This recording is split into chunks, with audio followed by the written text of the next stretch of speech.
एक छोटे से गांव में एक जादुई पेड़ था जो एक हरे भरे मैदान में ऊंचा और प्रतिभाशाली खड़ा था। पेड़ के पत्ते विभिन्न रंगों में चमकते थे और कहा जाता था कि इसकी असाधारण शक्तियां हैं।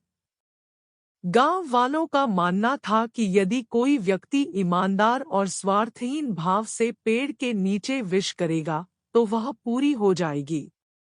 वे पेड़ के पास इकट्ठा होते, आशावादी हृदय के साथ अपनी ख्वाहिशों की प्रार्थना करते थे। और गांव वालों में से एक युवती थी जिसका नाम लिली था। वह दयालु मनस्था रखती थी और हमेशा खुद के बाद दूसरों की सोचती थी। एक दिन लिली ने एक घायल पंछी को उठाया जिसकी पंख टूट गई थी। वह सावधानी से उसे उठाकर जादुई पेड़ के पास ले गई।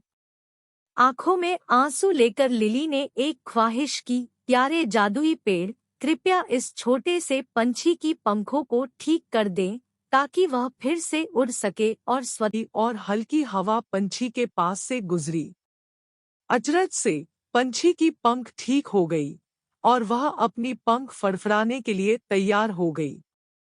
लिली की यह ख्वाहिश की खबर गांव में फैल गई और सभी लोग जादुई पेड़ की शक्ति पर आश्चर्य में थे।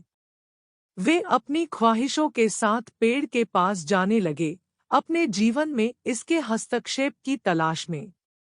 हालांकि जैसे जैसे अधिक लोग पेड़ के पास जाने लगे, कुछ गांव वालों के दिल में लोभ और स्वार्थपरता घुसने लगी।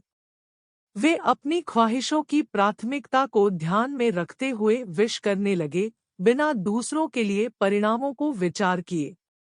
जादुई पेड़ ने यह बदलाव महसूस किया और उदास हो गया। उसे अनुभव हुआ कि उसकी शक्तियां गलत तरीके से इस्तेमाल हो रही है और गांव में सौहार्द और सहानुभूति खो रही है। एक रात पेड़ की डालियों में हलचल हुई और एक कोमल आवाज मैदान से गुजरी। प्यारे गांव वालों, मैं यहाँ तुम्हें मेरी जादुई शक्ति के सच्चे उद्देश्य की याद दिलाने के लिए हूँ। इसका उपयोग व्यक्तिगत लाभ या स्वार्थपूर्ण इच्छाओं के लिए नहीं है, बल्कि सभी के लिए खुशहाली और एकता लाने के लिए है।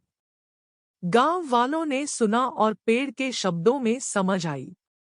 उन्होंने अपनी गलतियों को समझा और संकल्प लिया कि वे पेड़ की शक्तियों का उपयोग निस्वार्थता से करेंगे, समुदाय के लाभ के लिए।